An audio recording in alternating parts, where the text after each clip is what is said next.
ঢাকা বিশ্ববিদ্যালয় কেন্দ্রীয় ছাত্র সংসদ নির্বাচনের পর পূর্ণাঙ্গ কার্যনির্বাহী পরিষদের প্রথম সভা অনুষ্ঠিত হয়েছে।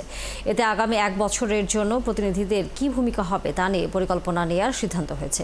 সকালে ঢাবি উপাচার্যের কার্যালয়ে এই সভা অনুষ্ঠিত হয়। এতে সদ্য নির্বাচিত সহসভাপতি সাদিক কায়েম এবং সাধারণ সম্পাদক SM ফরাদ সহ পরিষদের অন্যান্যরা উপস্থিত ছিলেন। সভা শেষে ডাকসুর ভিপি সাদিক কায়েম বলেন, ডাকসুকে তাদের জুলাই চেতনারই জয় হয়েছে। এছাড়া ডাকসুর যে 5 জন সিনেট সদস্য হতে যাচ্ছেন তাদের নামও ঘোষণা করা হয়। এ সময় ডাকসুর GS SM ফরাদ বলেন, প্রত্যেক শিক্ষার্থীদের জন্য কাজ করবে তাদের নির্বাচিত কমিটি। গত 9 সেপ্টেম্বর ডাকসু ও হল সংসদ নির্বাচন অনুষ্ঠিত হয়। আমরা নির্বাচনের আগে যেভাবে ডোর টু ডোর গিয়েছিলাম, আমরা প্রত্যেক শিক্ষার্থীদের ডোর টু ডোর যাওয়ার চেষ্টা করব, তাদের কথা শোনার চেষ্টা করব।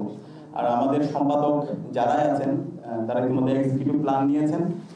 বিস্তারিত পরিকল্পনাগুলো আমরা খুব দ্রুতই আপনাদেরকে জানিয়ে দেব। আমরা এই মাসে কি কাজ করছি সেই পূর্ণাঙ্গ পরিকল্পনা আমরা আপনাদের সামনে হাজির করব। তো সব মিলিয়ে আমরা সবার কাছে দোয়া চাই, সারা দেশের মানুষের কাছে দোয়া চাই, ঢাকা বিশ্ববিদ্যালয়ের শিক্ষার্থীদের কাছে দোয়া চাই।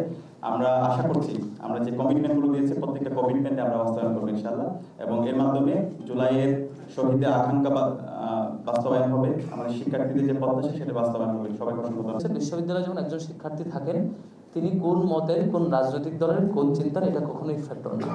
ফ্যাক্টর হলো বিশ্ববিদ্যালয় সিদ্ধান্ত গ্রহণে সাধারণত নারী পুরুষ একটা ফ্যাক্টর হয়ে কাজ করে।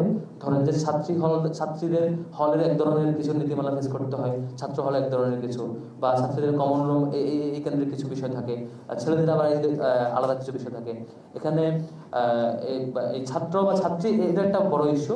আরেকটা ইস্যু হচ্ছে আবাসিক অনাবাসিক।